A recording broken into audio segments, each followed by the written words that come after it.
busy Tuesday, or is it, no, busy Wednesday. I'm taking the chip around. I'm on this splendidly clean Merlot that my dad drives to load some stuff for Bill, some barley. Andrew's just putting a bit of water in the sprayer. There's that lighter drizzle, it's nearly like a mist, so it's absolutely perfect for going spraying a little bit of OSR off, because it means the pods will be moist and won't be shattering. So we're just going to nip through that, and then hopefully later on they're dried up enough and we can then get some straw turned and hopefully baled. I don't know whether it'll bale today, but it's supposed to be dry tomorrow as well now. So we'll just put this Merlot on, just hook it on, which is now designed to not be a one-man job, because you've got to hit that button and that button, sorry, a one-handed job. No, I can't do it, holding the phone. There we go, pin locked in now. Yeah, it's designed so that you can't knock the bucket off by mistake, because you've got to use 2 hands to do it. He's loaded up now. I've tried to fill the front so that I had a heap at the front, and then like chase it all the way to the back. Anyway, it didn't really work. So when I load Bill up with the next one, I'll put some in the front, some in the back, some in the front, some in the back. Try that. Gordon reckons if you do it like that, you end up with a hollow in the middle to put a little bit in. But we'll see.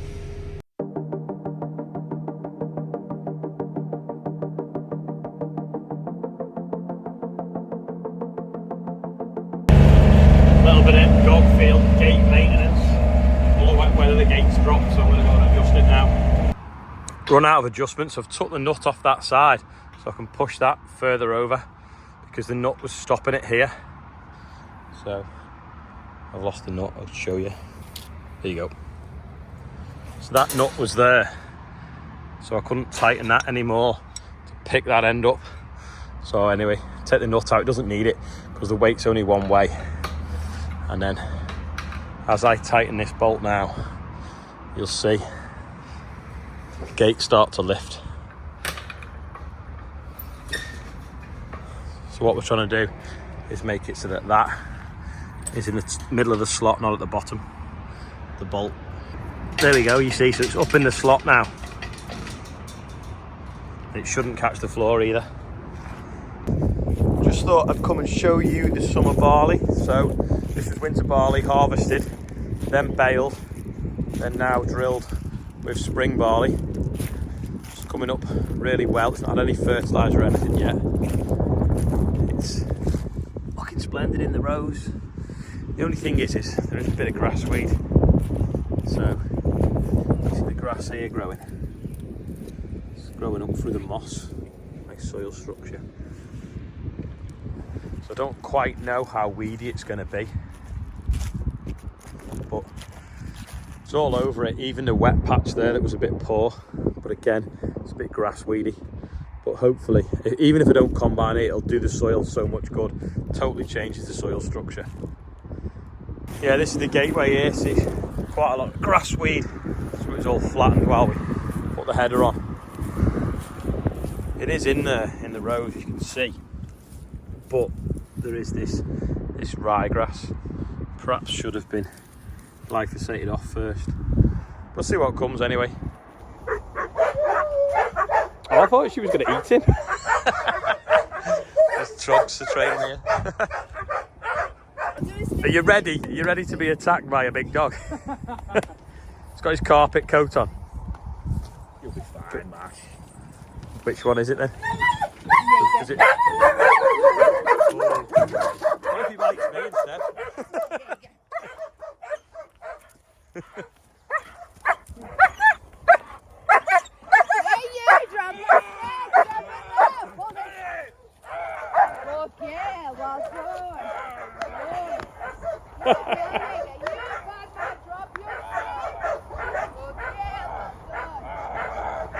That's only a soft stick, by the way.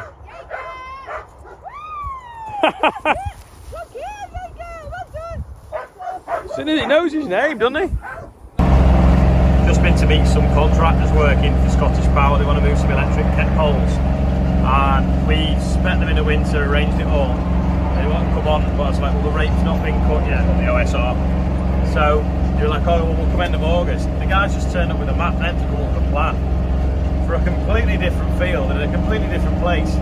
It's got beans on that won't be off till September. That's the first I've heard about this. He went, oh, well, we're doing that bit before we're going into the field with the OSR on. I was like, I don't think so. We got beans on contract for seed. The last thing we want is to lose them and be short. A few pigeons mooching about over this field of wheat. Hope they're not flattening it. I'm in this field of beans that they're barely much more than a foot high. They've podded really low, which means that the pigeons will get them. Some of them have got quite a lot of pods on, but they should be 4 or 5 foot tall some years. It's obviously been to dry. I mean, to be fair, that looks riddled with pods. But then you get the odd one that's got like not many on at all. Don't know what's going on as well. I've got this mayweed just growing. It's quite wet, maybe this tram line, maybe that's why. Same there as well. Unless something, boom section's not come on properly. But this is what I wanted to show you in this field. Go over here. I mean, they're awful in this corner, they're so small. Is the fact that you can just see where the fungicide's done its job to a line, basically. Yeah, this mayweed's terrible, just in this top corner. Oh, is that Bill going back with barley? Looks like. This is where the sprayer sprayed up to, putting the fungicide on. So you can see they're all green here, yeah? And then go there, and they're all brown, covered in what's called chocolate spot, which is a fungus that's basically, that plant can't photosynthesize now because it's gone brown. It's got all this all over it. That's going to die, but a lot sooner than it should.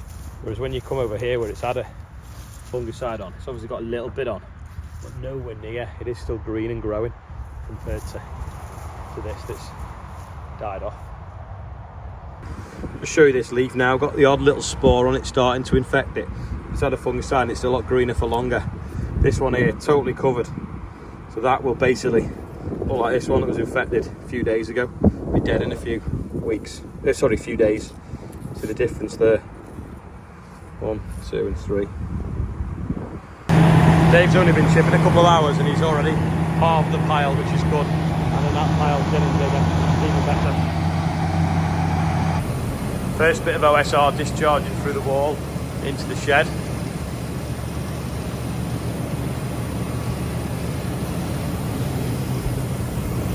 What we cut yesterday. The barley in it there. With that switch there, I can open and close this chute, which shoots it into the range store there, the OSR store, or we can discharge that or get into that shed or into that bay with that spout. Putting the rest of the OSR into the dryer, so I'm just dropping my phone. I'm just scraping out the edges, feeding them to the middle trench conveyor, so we don't have to shovel anything. That makes sense. Don't you can see with the reflection, but if it's not focusing, is it? Focus. You've got these piles along the edge, you just want to push them to the middle. You can put a conveyor along the back, but then that way it doesn't empty from the front, it only empties from the back, so you constantly have to shove it in. So we have it down the middle, which means that we can just keep chucking stuff in as it gets empty, and then just the last bit you just kind of doze into the trench conveyor. I've got to pull over and get that bit from that side now. Just brush the last bit in now. I'm scooping it as well. Case of drying barley next.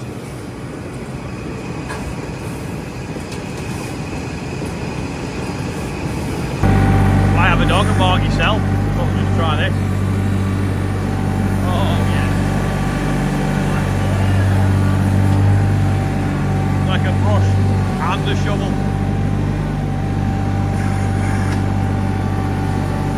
All about the efficiency.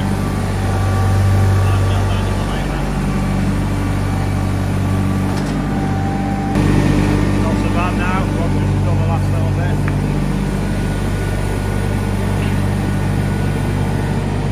Rob's just dropped his phone in the dryer.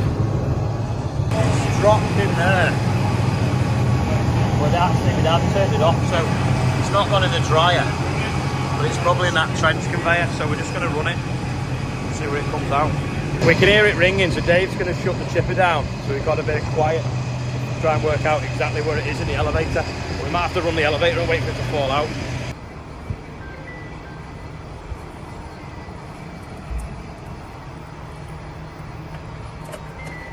I can hear it somewhere.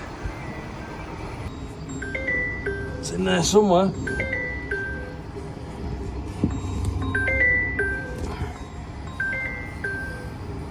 It's up in them chain flights.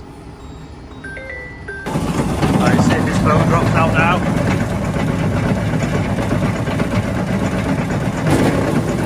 Hey!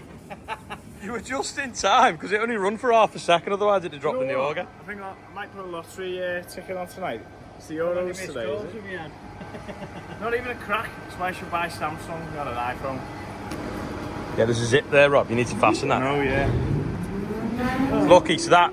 So my dad walked round to turn it off because it was empty just as Rob dropped it. So it came up and it must have stopped here. If my dad hadn't turned it off, it'd have dropped into there and then got chewed up in that auger. The bottom, just in the nick of time. I forgot to show you this properly yesterday. So it's got lockable doors on the side. So Andrew's got his cleaning stuff in this side. And shelves all made out of a thick plate. And the idea is got lights, little work lights, you don't get a shadow off the headlights. They obviously laser cut that.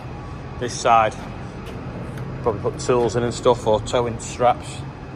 And then in here, it's got, is it 800 a ton worth of weight? But you can lift that out. And then you've got this huge empty box then that you can fit net wrapping or bale string or anything really, or bags of seed. We'll probably use it for, depends. So when we're fertiliser spreading, we'll probably have that ton in. When we're not, we'll probably take that out. And it's got belly plates underneath, so these plates here that make it heavier. So you can have it, I think if you take them off, it's 400 kilos. If you add them on, it's about just short of a ton. We weighed it yesterday, didn't we? If you take that out, it's a bit more. So we'll probably run it most of the time without the concrete blocking, unless we're fertiliser spreading. And that way we can put all the scales and bags of rapeseed and all sorts of things in it. But looks smart. It's got an on and off switch on here as well to turn the work lights on and off there. It's got indicators and little side lights in it as well. The guy did an offer at Cereals where there was a discount, and he said he'd carry it on until the end of July. So if anyone's interested, give him a bell.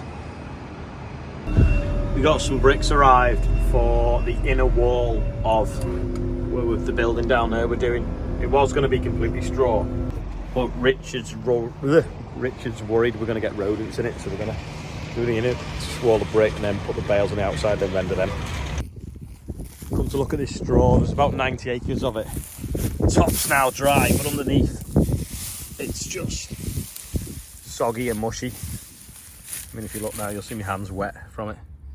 So we're going to roll it over. The ground has dried just next to it, which isn't too bad, but you can see the moisture in that now. But it won't dry like that, so we'll flick it over.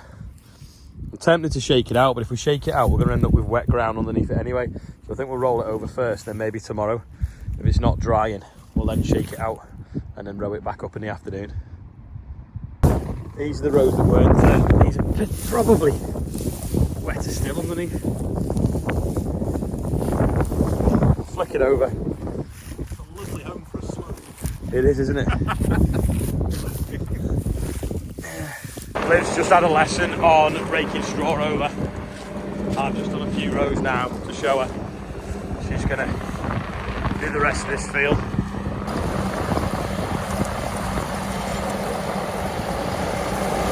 She's off.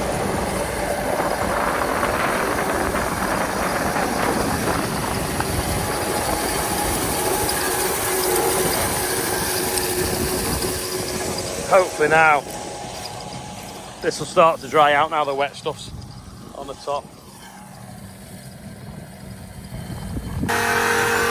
Just putting a bit of fuel in because I cut some OSR the other day next to the yard, but we'd been previously cutting for bills, So on the computer it tells me how much fuel I use, so I'm topping it back up so that we know what fuel we've used on whose corn.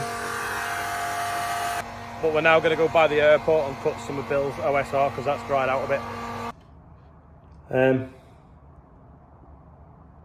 To the team at Agri-Contract, keep up the good work from Dylan, Ellie and Garrick. Thank you for the fudge that you have sent from the fudge kitchen. I'm going to take some of that with me on the combine now.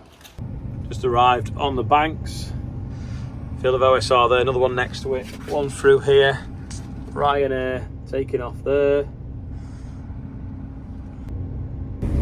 There we go, we're into Bill's OSR now, or oilseed.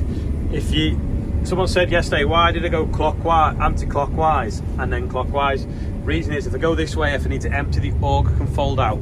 Traditionally as well, combines used to have on, what am I doing here? I don't want to change the angle of the knife, do I? I want to, I'm doing, that's it, I want to rock it. Yeah, traditionally, headers would have a wider drive that side than that side, so you can always get closer to a hedge on the right hand side. Also, I just find it easier to follow a hedge line looking right because that's where all my controls are, so that's why you go this way round and then the other. And then also, if you get any damage, it's only the one end that you ever damage. So I'll just walkie-talkie on the board there to the this trailer.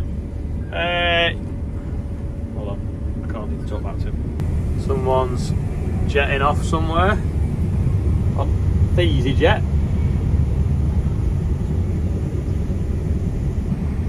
First time this season that's not meshing. I'm just going to have to poke that a little bit with a ladder and it'll go in. I need to leave the minion in there to adjust it for me. This field, we're harvesting it this way. It's been sprayed this way, but it was sown the other way, as you can see. Looks strange going across with the stubble in the opposite direction. But the head is smoothing the flow out. Just successfully negotiated out of a field over there. In fact, I'll show you in a second when we go. Yeah, so I managed to squeeze around that telegraph pole, lift over that hedge, and then squeeze around this telegraph pole and get across the road with the header fully on. Got a trailer down there, got to empty into that. It's another field finished now. But can you tell me why I'm not going to empty into this one? You think you know? Let me know in the comments. That's the data on Joe's phone, the telematics for what we cut yesterday. Farming cab. Those door handles.